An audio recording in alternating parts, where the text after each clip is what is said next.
Oh, what a day! What a lovely day!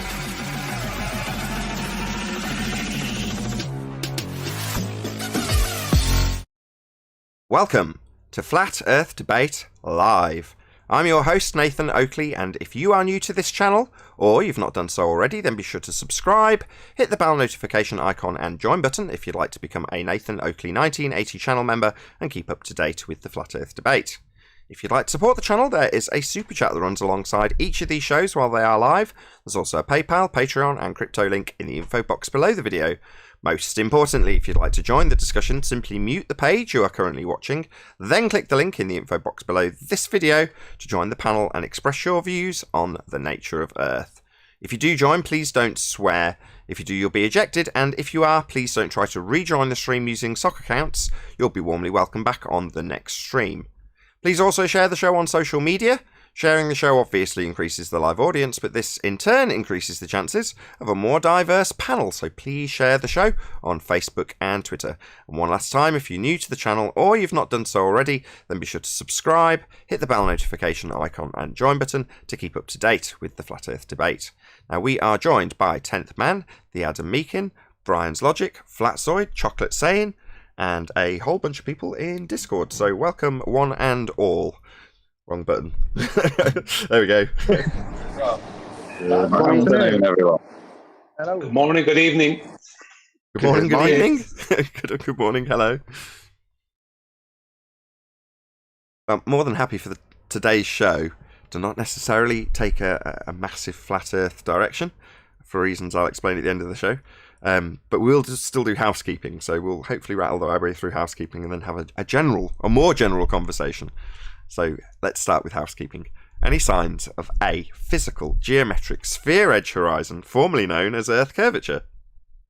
I need Adam's help on this one. Not from Italy, right, Adam? Certainly not here, mate. Flat. I went up the mountains. It's all flat. It's all flat. So no, not unless you're looking for one that's not visible. Looking for one that's not visible. How does that make sense? Yeah. Well, it doesn't. But you know, I slipped into semi-bolt-on mode there for a second. So it's an oxymoron. You can't look for something that you can't see. But if I can't see it, and then I could put an X on a graph or on a diagram. You could look for it. You're just not going to find it. Hold on. Let's hear more about this diagram. Well, if I was to draw a picture of what I thought reality was and then tried to reify it, but couldn't then match up my observations of reality with my picture, I could always put an imaginary point that I can't see on something. This picture would just be representative. To keep my face together.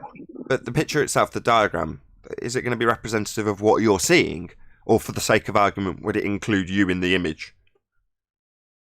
Well, it'll probably include me in the image. It won't be reflective of anything viewed. It'll just be a reflection of my religious beliefs.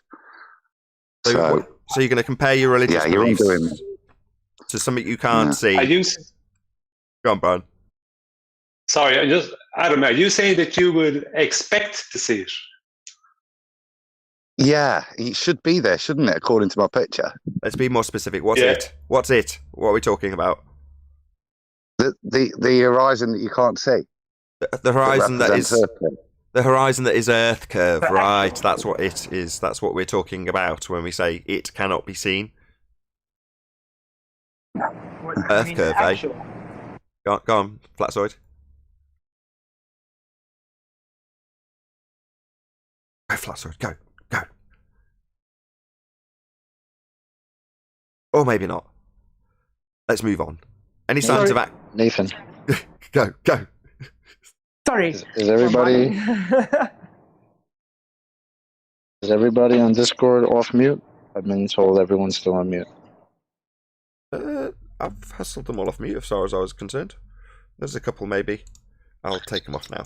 Anybody who's on mute, my bad. Any signs of axial rotation of the Earth-based variety? No. Wouldn't you first need a sphere for that to happen? Yeah, you would, yeah. No assuming it either. What about the distance to the sun? Arwin? Hey, Arwin, by the way. I've actually got an answer on that then, while we're in there. Because I'm in Italy today, it's definitely looks closer than it does when I'm in Nottingham. Looks Atmospheric refraction. looks closer.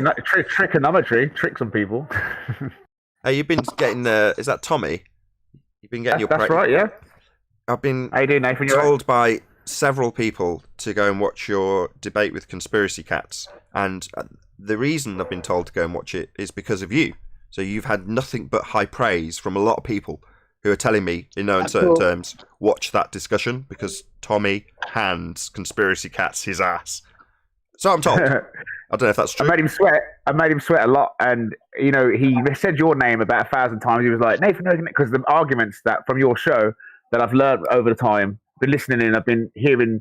I understand the concepts and the things, the points that you're trying to make, but people are just too busy focused on, you and discrediting you and saying that you shout over people, etc. But it is very frustrating to try and teach people, especially Globers that don't listen. And I've been one of them myself.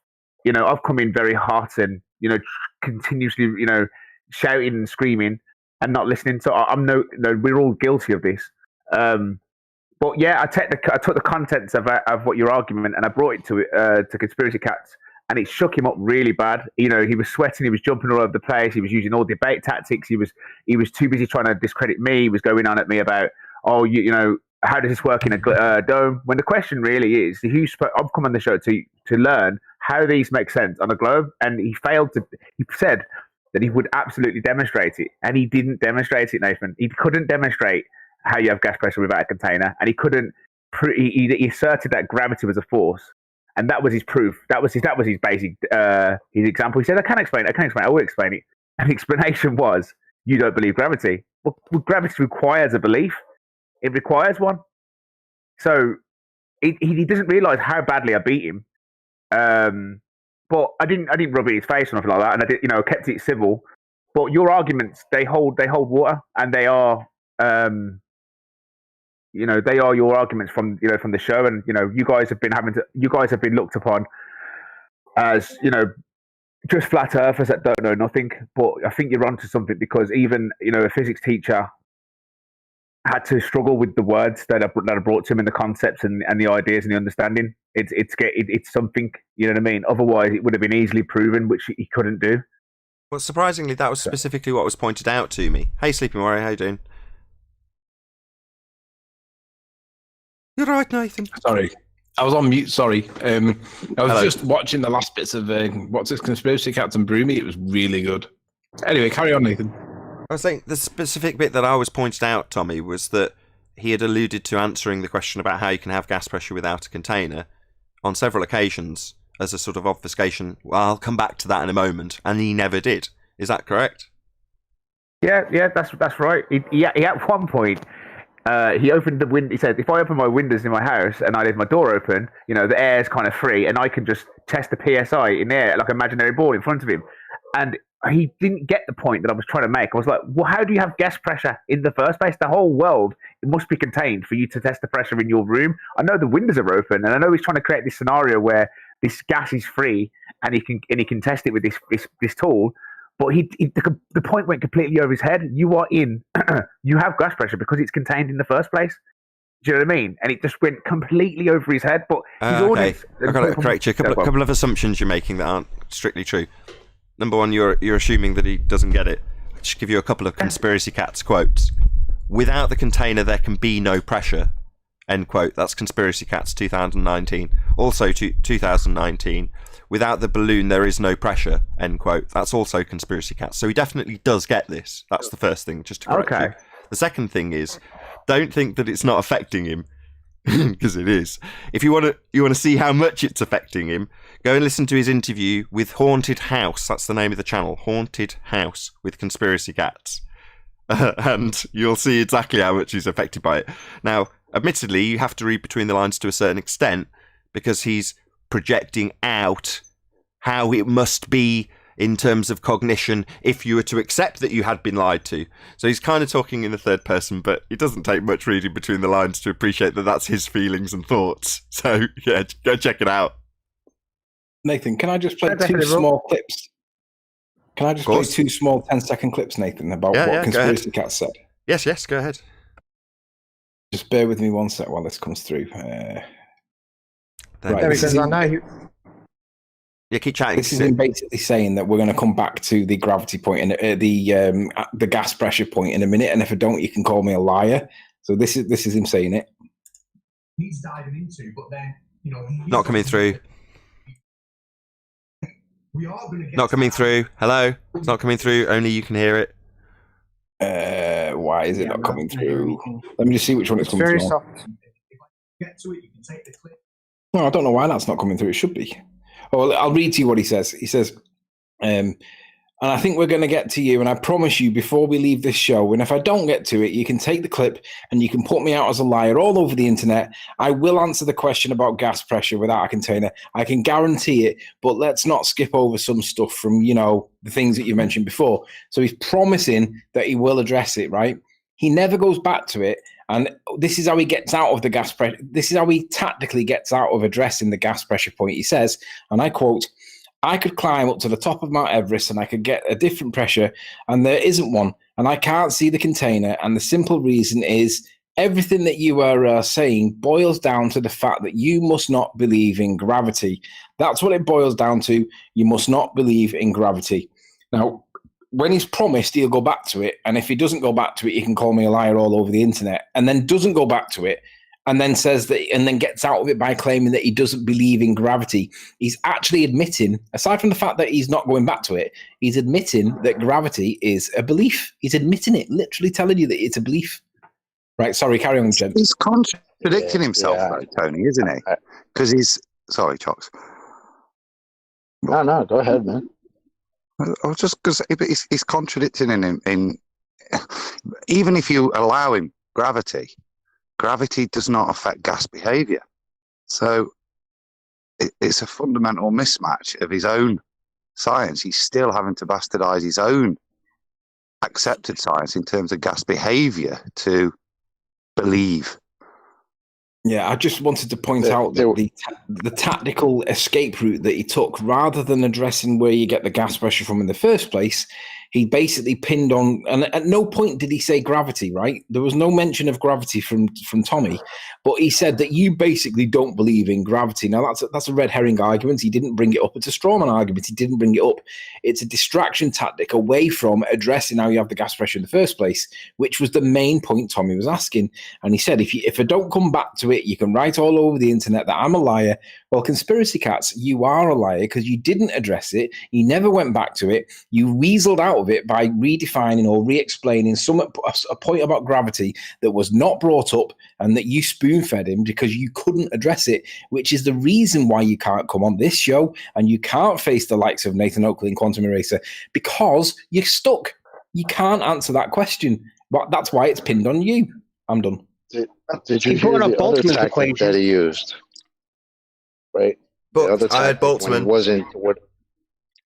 Yes, Nathan. He brought up Boltzmann's equation, and Tommy handled it perfectly.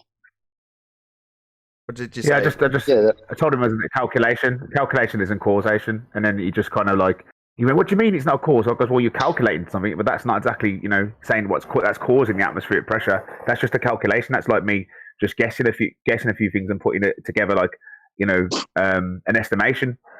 By definition, I thought it's that not was really a great response from you, Tommy. That I heard a bit, mate. In your words, I thought you were pretty hench there. The way you dealt with that, that was class, mate. Get hench, get this. Anybody remember the other tactic that he was using when at some point he tried to say, "Oh, so now we agree that the correct question to ask is not why we have gas pressure without a container. Why do we have pressurized gas?" Yeah, right? I still haven't worked out what the difference is. Anybody know the difference? There isn't a difference. Yep. There is no difference. Pressurized gas at pressure, it's the same thing.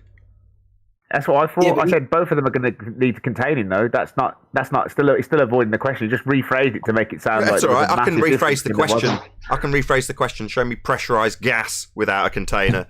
That's what I was thinking when he said that. I'm like, Pressurized gas this is a sounds like tactic. liquid water or something. Like It was such a tactic because then he was trying to say, "Oh, so now we agree," like literally putting that in Tommy's mouth. Those words that, "Oh, now we agree that the correct question is how do we have pressurized gas without a container, as opposed to how do we have gas pressure." Yeah. Well, how And I do was we, like, bro? So what? By reiterating the question and paraphrasing it slightly back to the person who's actually phrased it to him, he thinks that's a rebuttal. So essentially, just change a couple of words and repeat the question back to your opponent. Yeah. Yeah. Well, so okay. How do we have pressurized gas without a container then? Yeah. Well, maybe you could answer it, given that that's the basis of your religion. What I would suggest he spent so much time pointing that out, and it didn't even answer that question. All right, so you're saying that that's not the right question. This is the right question, but you didn't answer any of the questions. Let's just give the audience here a quick answer, though. So, how can you have gas pressure without a container? You can't!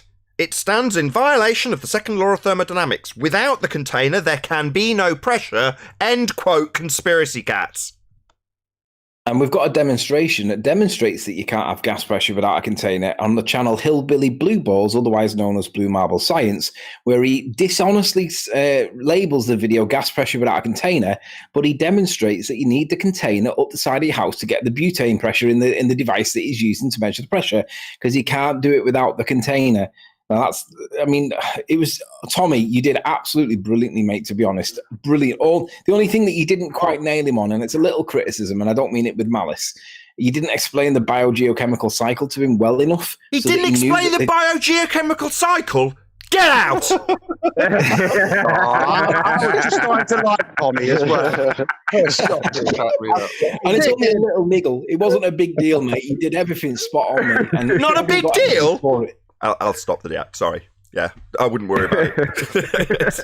And by the way, guys, I think for the older people that'll know this, do you remember Harry Enfield?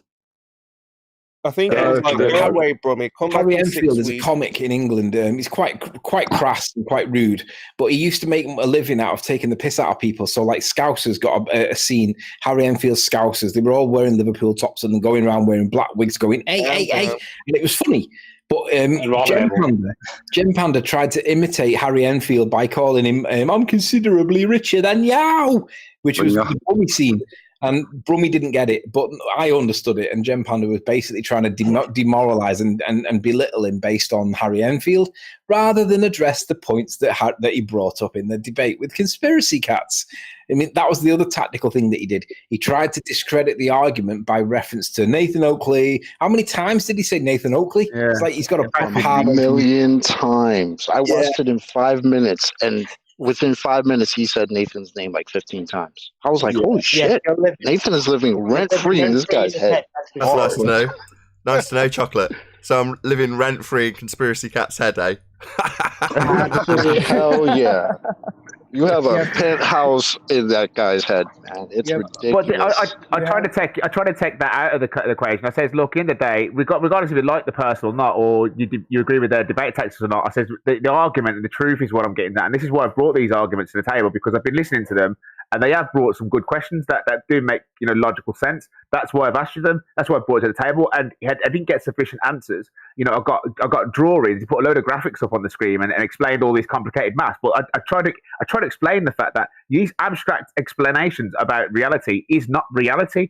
And when I look at like curvature, for example, and then I get a drawing, I don't see any curvature, but on the drawing, when it showed me how horizons work, there's a massive fucking curve in it, and I'm thinking to myself, well, where's that? Because I don't see that in reality. So why are we putting this curve in this drawing? No, you read this drawing and understand this drawing, and this will explain your reality. And it's the same thing he was doing with gravity, about like how he holds the atmosphere down. He put some fucking drawings up with some circles and some mate, you're presupposing the ball in this drawing for a start. I don't see a ball, I don't experience a ball. And now you're trying to prove gravity by using these drawings with balls in. So it's just like, he doesn't realize that flat earthers they're not rejecting evidence. They're rejecting abstract examples of reality that don't comport with what we experience. So they take it as I thought he promised you a demonstration. what was funny there, he was saying, we're not here to embarrass each other now, Tom, Brummy. He was like, we're trying to just have a conversation because you were completely embarrassing him. Like, every question you were asking, he was like, just diverting. So it was classic, that was. I mean, I'd maybe, as Tony says, I'd maybe just turn it back to him and go, I'm considerably more scientifically astute than you are. Yeah, and just, if they're going to do that, mate, throw the Brummy back at them and just point it out. It's nothing to do with richness, but understanding of the scientific method is what you're very rich in now. Tommy, I thought he promised you a demonstration of gas pressure without a container.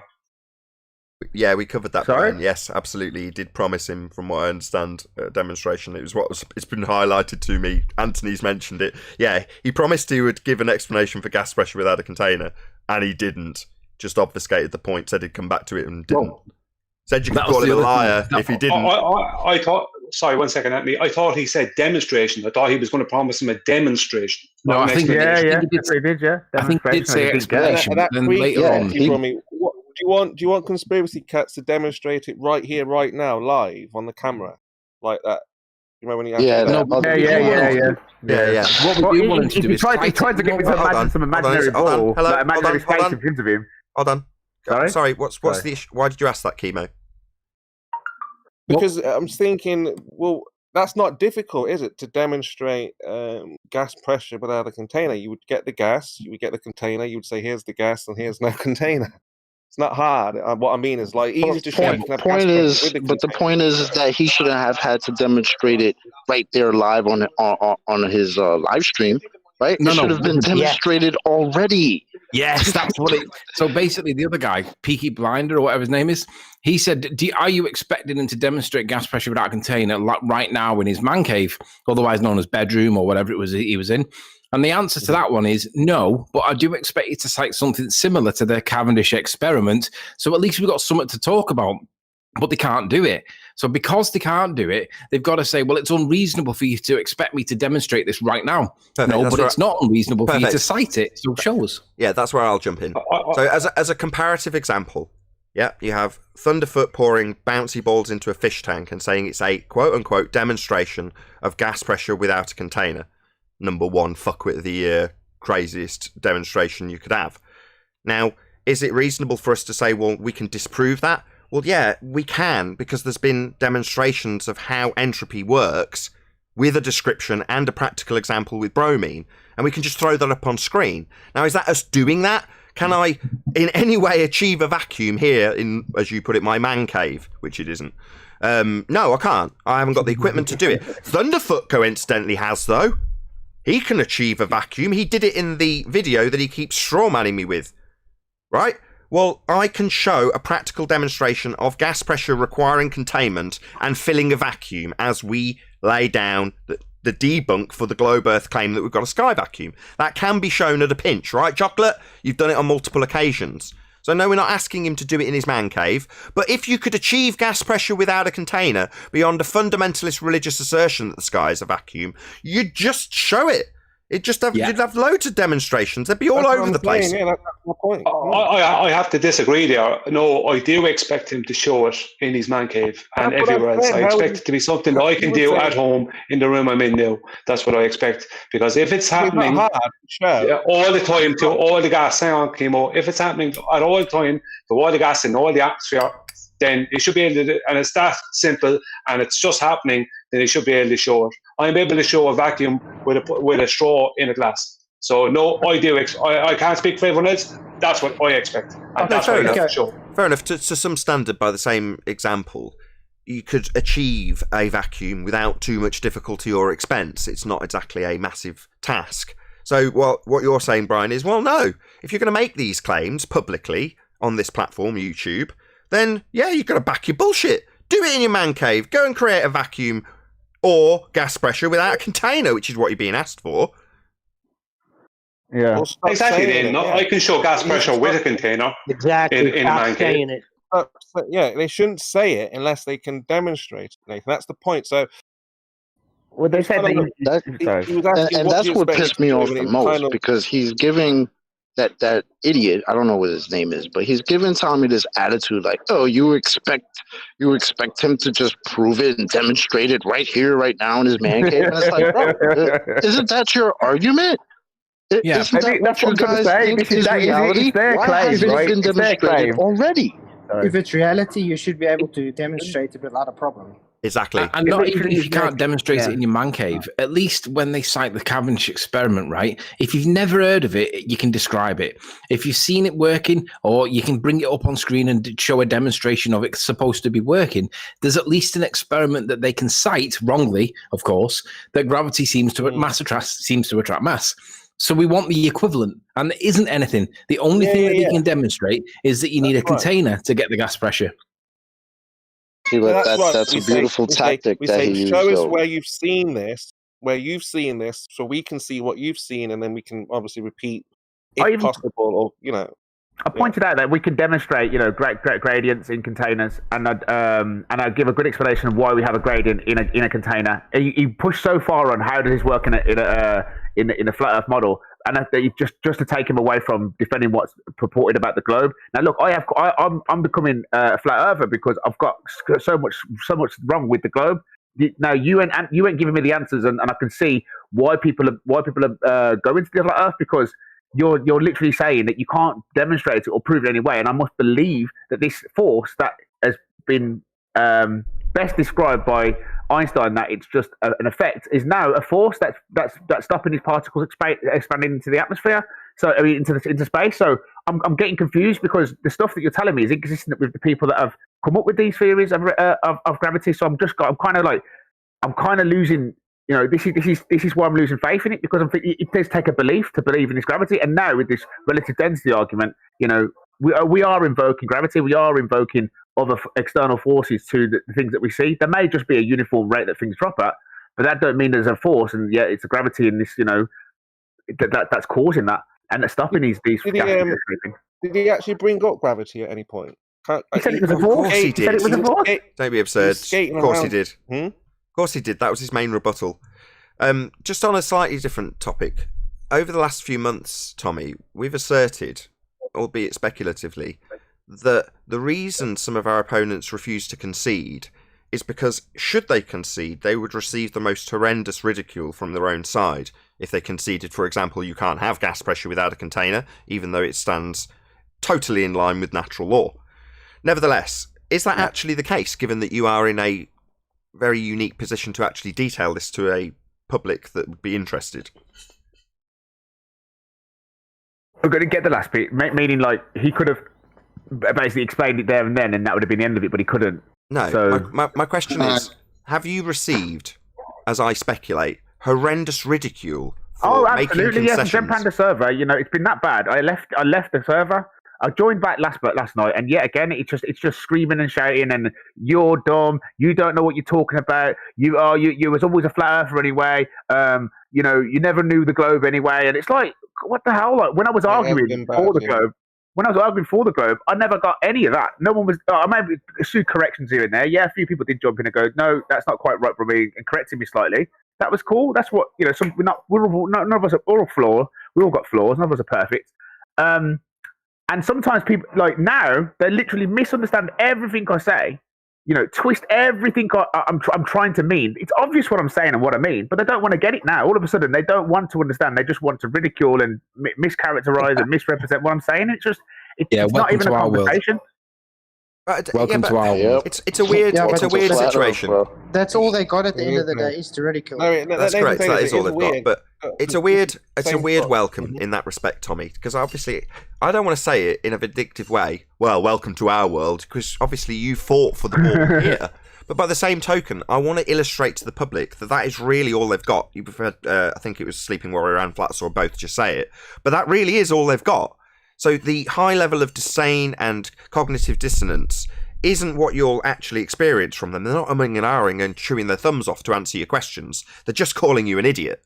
Now that's really all they've got when you come to the point that you've got these questions that leave anybody who's rational going, these answers aren't stacking up. And when you point that out, you get told you're an idiot. Yep. Well, that's why our opponents here, and I'm only going to say this because you've backed it up now, that is the reason. if you were to ever concede that the points of contention simply don't make sense in your fundamentalist religious worldview, that you're on a sphere in a vacuum, you're going to get ridiculed. That's really all you've got to keep you in this faith of heliocentrism. It's pretty pathetic, and it's pretty tenuous. Yeah, it's social rejection as well, and it's also social, like it's peer pressure. You know what I mean? Because as soon as I started questioning things, you could feel the peer pressure rising. Then you can feel the attacks coming. Oh, he's just faking it. Oh, he's doing it for attention. Oh, he's doing it because of he's having a midlife crisis. Oh, he's doing it because of this and that. Every single reason they pulled out the bag, like everything was now available for a possibility. Midlife crisis. But How old are you? These arguments don't make sense to me. That's the only thing that needed to be addressed. How old are you? You said midlife crisis. Why would that be a claim? But he's not old enough to realise the Harry Enfield gag. You know what happened to loads of money? What it is as well, over in the other server with where Brummy goes, is because Brummy's showing this excitement, because it's just like finding something out for the first time. It's like, oh, do you know about this and do you know about that? And they're all like, oh gosh, calm down. You know, don't bring this like this. The last thing they want is a new excited flat earther who's just going to start going through all the arguments, and that's probably why they're attacking. I guess so, but some people are nasty, and some people there's been a few people that've been quite tolerable and all right, and they may not agree, but they're just not nasty, and that's what I've been getting a lot of. Like people just like I've become like their whole enemy for the last however long they've been in this debate. It's like I've become the worst enemy, and it's like this is ridiculous. Like guys, I laugh at the joke with you for the last 3 years. Stabbed them in the back now.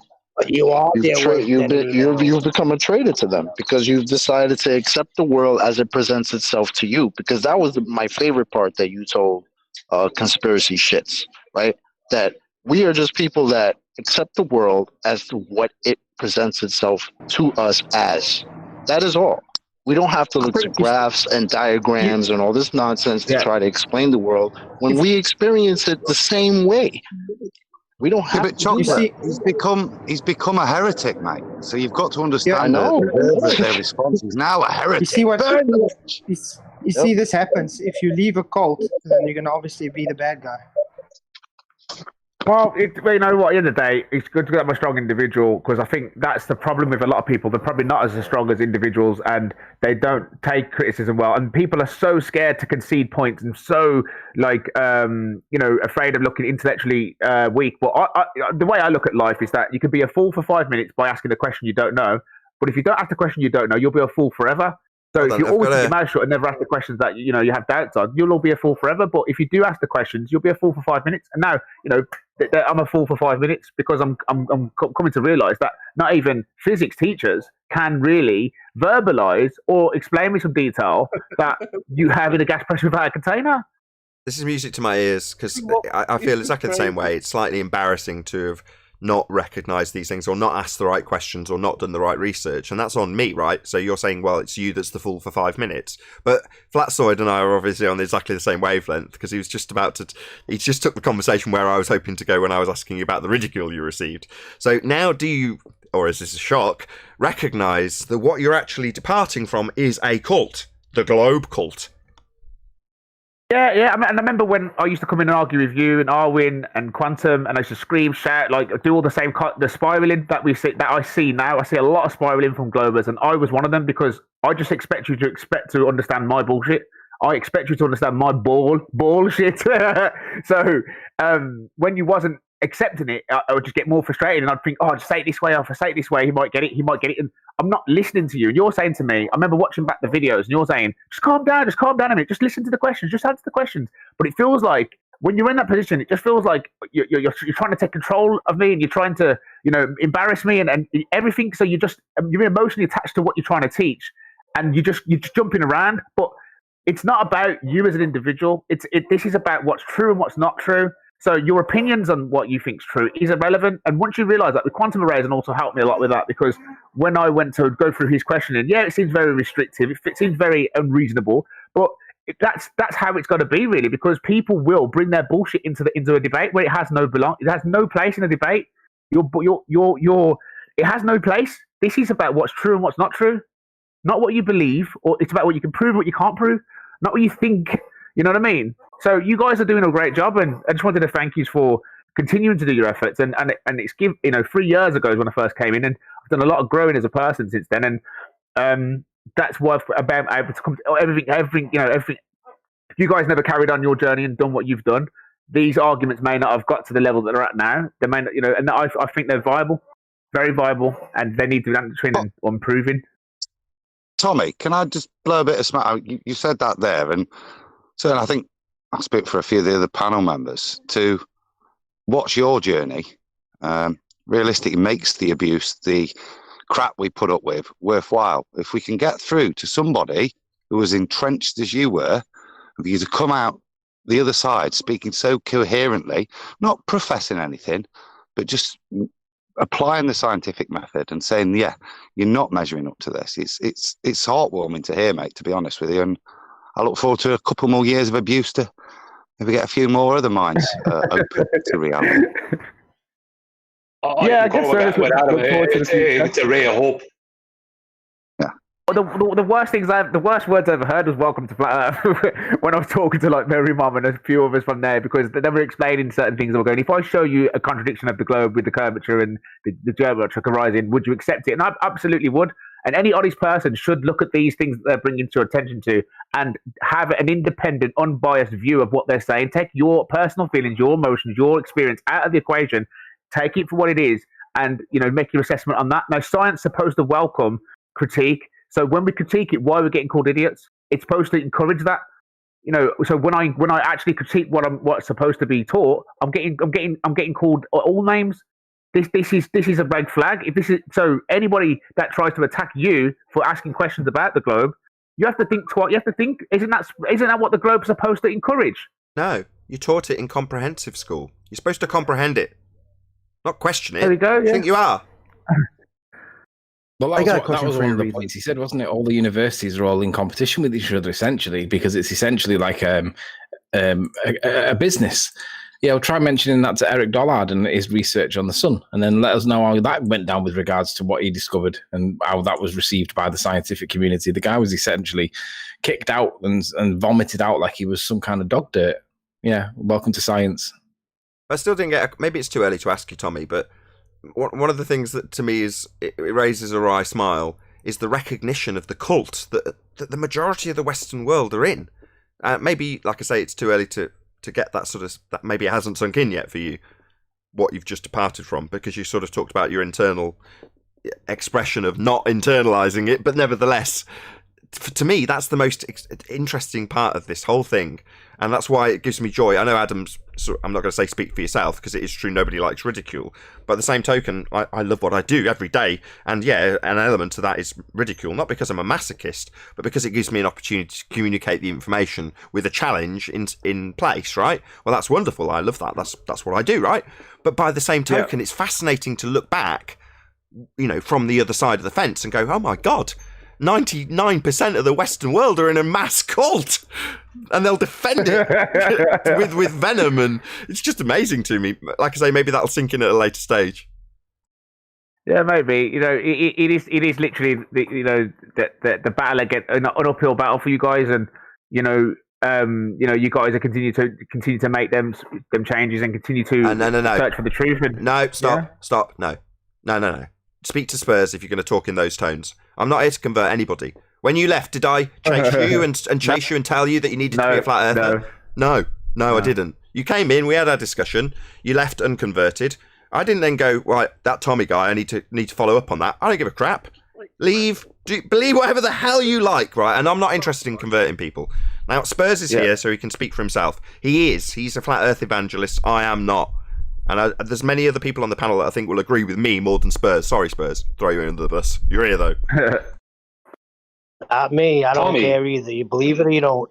Yeah, I mean, I'm happy for everyone to believe what they want to believe, and I think that I just still feel that people should not just reject what someone's saying just because they're a quote unquote flat earther, or have views that contradict what is apparently accepted by the consensus. I think that everything should be. Science is for us all. It's not just for people in white coats. Tommy, can I ask a question? Go ahead, Brian. Sorry, Anthony. 1 second. Just a very quick question. Tommy, do you feel freer? Do you feel like there's a weight off your shoulders now that you're not trying to believe in something that you can't prove? Do I feel freer?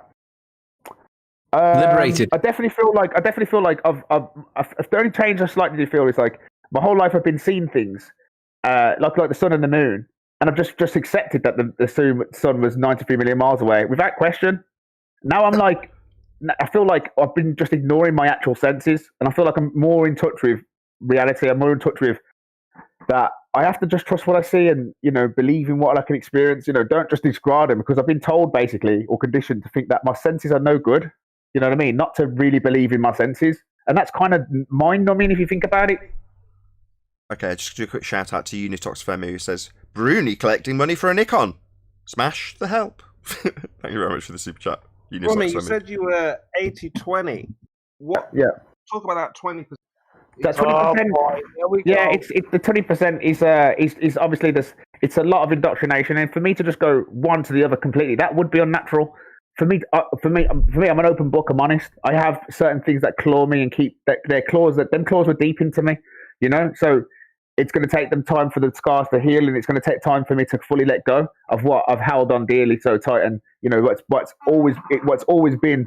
It's like having a bad relationship with a girl. You may have split up on bad terms, and you may have found out she was lying to you and all that, but there's still feelings there. There's still stuff that will take time to process. And obviously, I'm aware that I'm still quite ignorant, and there's still stuff I need to learn on both sides of the argument. And that will come in time. There's no rush. Man, those are music to my ears. So far you've said it's me that's fooled and I'm ignorant. Man, you couldn't be saying better things. Just shout out to Helvetica Bold.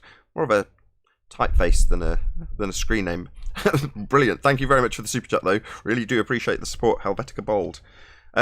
Yeah, the problem isn't when it's a relationship and it's more love. It's sort of chemical based, if you will. I'm probably going to get crap for that. Anyway, it's different to hardwiring about your paradigm, about the world you live in. So there's certain phraseologies that you'll find you just slip into, certain terminologies about things that you'll describe, common vernacular, that is globe-based, and you'll just do it without even considering it. And you'll notice it too. That's something from experience that takes a fair while to shed, because suddenly you start noticing subliminal messaging everywhere in the form of globe programming, pictures of spheres, the ideas of space being perpetuated through outlets, and the general public who are completely unaware that they're perpetrating any sort of deception. They're completely ignorant of it, but they're still using that vernacular that you're also currently wired with. And it does take a long time to unwire those whatever you call them in a brain term, synaptic connections. They take a long time to destroy. So to give you an analogy, if you're constantly bombarded with the idea of space, the sky vacuum, and planets, physical bodies, that idea is cemented in your brain like a bridge. I've used this analogy a couple of times. So if you've got a first idea of something happening or doing something, in cognitive terms, it's like throwing a rope across a ravine and very tentatively climbing across that rope as it's hanging by a grappling hook. But then when you throw the rope back again, you've got two ropes, it's a bit more stable. And the more times you throw the rope over the ravine, eventually you've got to the point where you've got a bridge and it's very stable and not very scary at all, and you can do it without even thinking about it. You just walk across the bridge like it's not even there. Yeah. Well, that's programming in terms of the cognition that you have for the spherical idea and for the space idea and for the curvature idea and for all the terminologies that go along with it. Some of them aren't even necessarily referencing a globe, but you'll just speak in a gravitational terminology one day and go, holy shit, I'm doing it without even thinking about it. And it's because it's so thoroughly hardwired. So that takes ages to shed. Even me now, I still do it, and everyone on the panels, we're all guilty of it. As it's related, we got Flatsoid earlier talking about doing an experiment with his telescope. I'm like, whoa, easy now. I think the globe earthers are not 100% themselves anyway. I mean, you can ask Mr. Scott, you can ask a lot of they're not 100%. I think the atheist, like a hardcore atheist, is 100% in his mind that it's a globe. So I think a lot of the globe earthers that we speak to, I think they're kind of 50-50 on whether it's a globe or not. And I think the other half is just like what Tommy's describing, this psychological ridicule, and that goes along with it. Yeah, so I don't think anyone is 100% that we're on a globe, and I think they just need to, being able to withstand the ridicule that comes with it if they want to reduce. And I do. Oh, sorry. I just wanted to elaborate as well. I love that Nathan's analogy about the rope, because it's literally at first it's you're quite unshaky, and as you continue to build the strength of this bridge, eventually you walk across it blindfolded backwards. You know what I mean? But really it's built on conditioning. So yeah, I guess it does take time to unravel. And Chemo, you are absolutely right. I think there is a lot of people out there that they don't understand it. Like, they always project. I think it's the people that always tell me that I don't understand, because I do demonstrate that I have, a grasp of the ideas at the very least. They can never take away that I have a grasp of the ideas that are being conveyed. Now, the people always speak in a different sort of terminology and use different sorts of words, and it can go over a lot of people's heads. And a lot of people just nod because it sounds like the other person knows because they say it with conviction. But it doesn't mean that the concepts of what they're saying is actually true. So I hear that a lot within the Globe community. Like, people will say something because they say it with authority and they say it with confidence, that people will just go, yeah, and then they'll brush off the conversation and continue. Where really, I don't think they're digesting the information. And when I pull them up and go, hang on, you just don't understand, you don't understand. Well, I do understand. That's why I'm objecting. You know what I mean? But the people in the room may not fully understand, but they'll just back the person that said it with conviction, and then just focus on and just attack me for saying I don't understand, when really they're projecting that they don't understand. Do you get what I mean? But they don't want to stand up for themselves because they don't want to ridicule. A perfect example of that, Tommy, is the fact that your debate with Conspiracy Cats, you can recognize that he never answered your question, right? A year ago, had you had this same type of debate, you would have said, yeah, he answered the question like 5 times, right? But this time, now that you're listening with different ears, now you can realize that he didn't answer the question. He actually used tactics to get away from it numerous times. Sorry to cut you off there, Chocolate. Quick shout out to Unitox Femi, who says, how gravity regulates centrifugal force. Don't know the reference to, but thank you very much indeed for the super chat, Unitox Femi. Sorry, Chocolate, go ahead. You're right, Chocolate. Pretty much done. He was sweating. He was actually sweating from your questions, Nathan. Your questions was making him sweat. They weren't my questions, These They're not my questions. And doubts that you're They're actually, full credit to Quantum Eraser. These aren't my questions. So while we had a vague idea what we wanted to ask, when the housekeeping questions were formulated in the most concise way that they currently stand, 90% of that was Quantum Eraser. Original questions by Quantum Eraser. So how can you have gas pressure without a container? As that's the most specific argument that you had with him. That's a Quantum Eraser question, not mine. Okay. I mean, full credit to him as well, but I guess your show has brought that to light. And you guys, Sleeping Warrior, Arwin, you guys have been doing this for years now. And if you guys weren't here, continuing this search for truth, then them questions would never have got to my ears, and I would have never have been able to ask them, to Conspiracy Cats. That's absolutely something I will take credit for. So the fact that, Adam Meakin, Sleeping Warrior, Flatsoid, Chocolate Saying, Brian, Arwin, 10th Man, all of the panel members are here beating this drum daily. That is the reason why it's got through to people like yourself. And the other thing I was going to mention was Nielsen ratings. If anybody's familiar with Nielsen ratings, it's where you get a TV box and it counts you as about 10,000 people. In other words, you are representative of a certain number of people in terms of your viewing habits. That's how Nielsen ratings work. Well, that, if you translate it over to you, you are directly representative of a certain other number of other people who are identical to you in terms of how you have processed this information, Tommy. So the fact that you've come forward, as you have, means there is a number of other people just like you who are going through the exact same thing in the exact same way as a direct result of this show. So, the props that you've just given to all the panel is well deserved by the panel for beating the drum over and over again. I can't take credit. I can't do this on my own daily.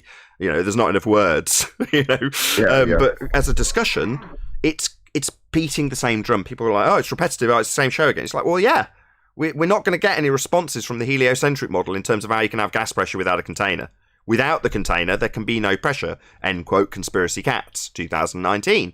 So these are worthy points, considering that 99% of the world is under the misapprehension through brainwashing and programming that they're on a sphere in a vacuum. They're not. You can't have gas pressure without a container. The gas would fill the space. Conspiracy Cats knows it. It causes him to lose sleep. Check out Haunted House's interview if you want to hear him say it.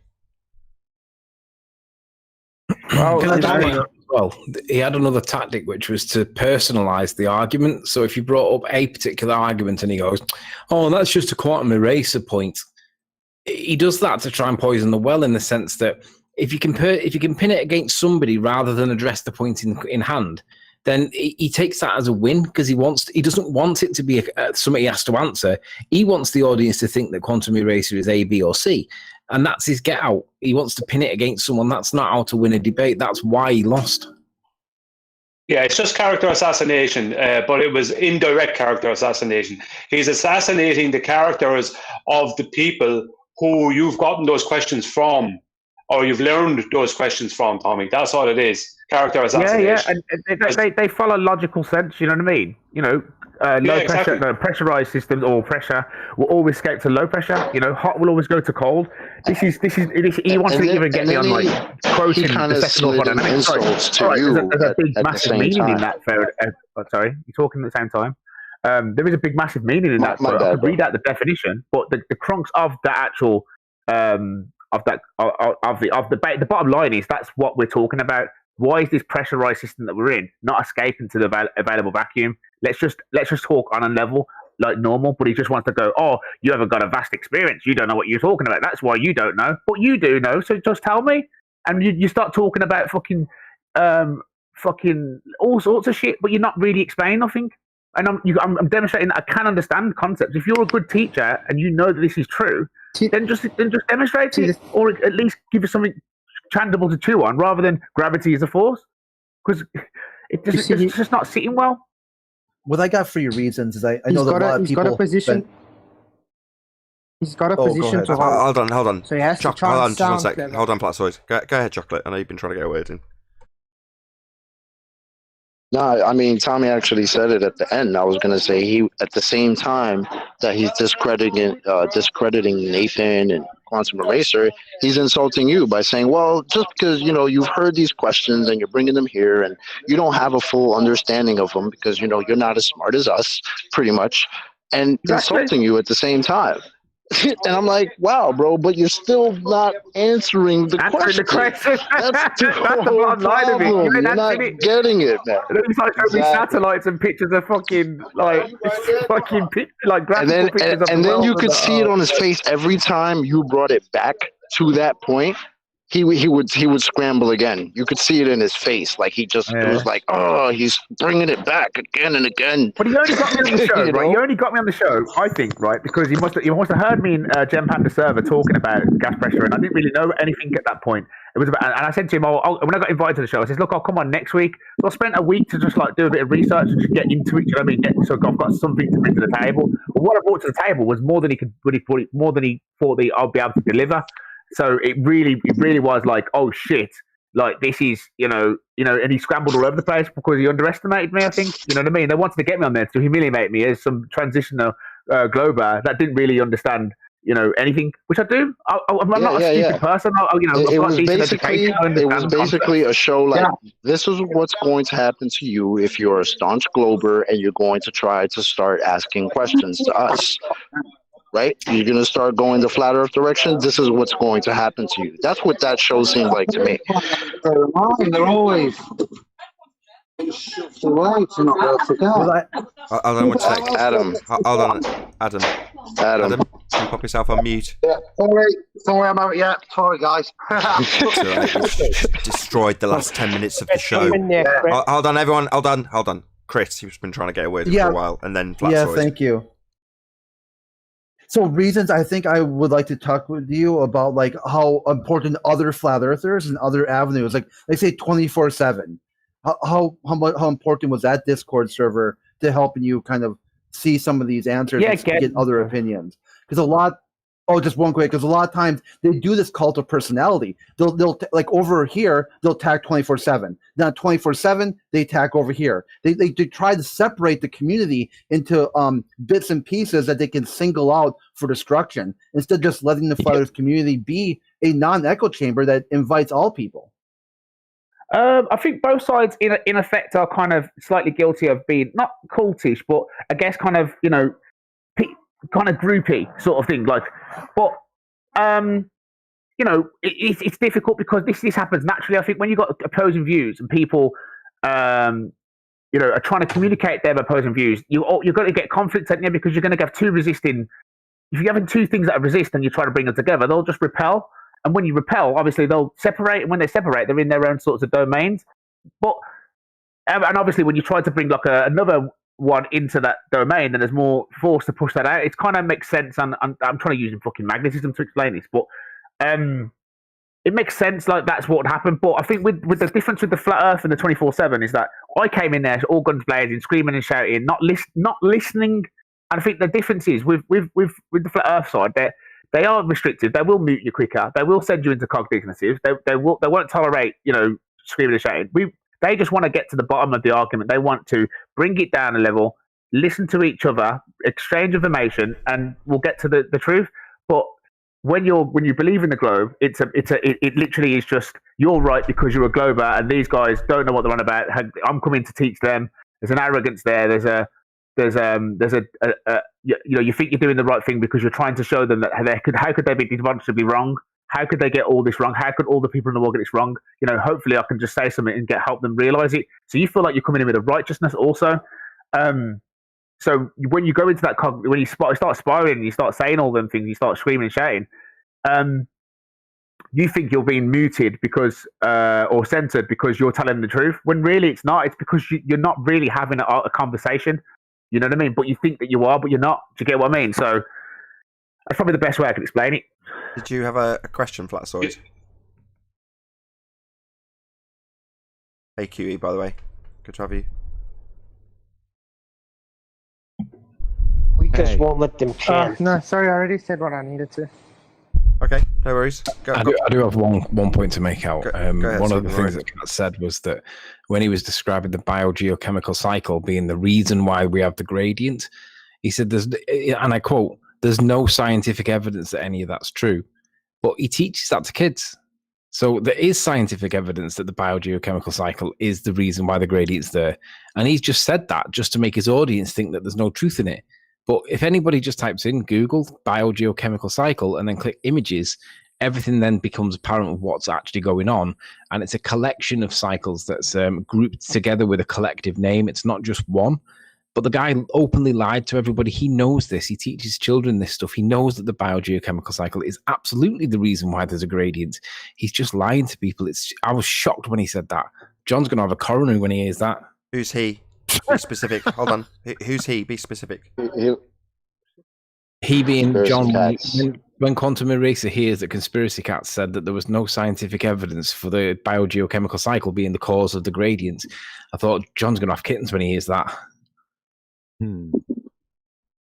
didn't really care much about that. The other parts were funny, where he said it wasn't a semantic argument, but I only caught pieces of this. I haven't watched the whole thing yet.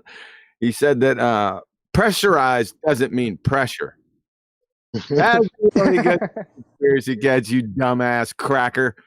And your Boltzmann distribution. Can you show a Boltzmann distribution lowering entropy in nature? Fucktard. Okay, as the language gets more blue. Hold on one sec. Yesterday, man. Okay, right. I'm going to do one last shout out to Alexander, who says, "This is the 21st century. If there is an ongoing debate regarding if Earth is a ball at present time, then Ball Earth has a big problem." I agree. Thank you very much indeed for the super chat, Alexander. And with that, I'll say if you are watching this on either Nathan Oakley 1980 or Nathan Oakley premiering streams, then stay tuned as there will be an after show to follow. Unfortunately, if you are watching this live on Nathan Oakley 1980, this is where we bid you farewell. A huge, massive, enormous thank you to all of you who smashed the super chat, liked, commented, shared, subscribed, and all that good stuff. Of course, a massive thank you to today's Discord and G+ for making today's live show possible. Once again, stay tuned if you're watching on either Nathan Oakley 1980 or Nathan Oakley premiering stream. I've been Nathan Oakley, and I'll see you all in the next video.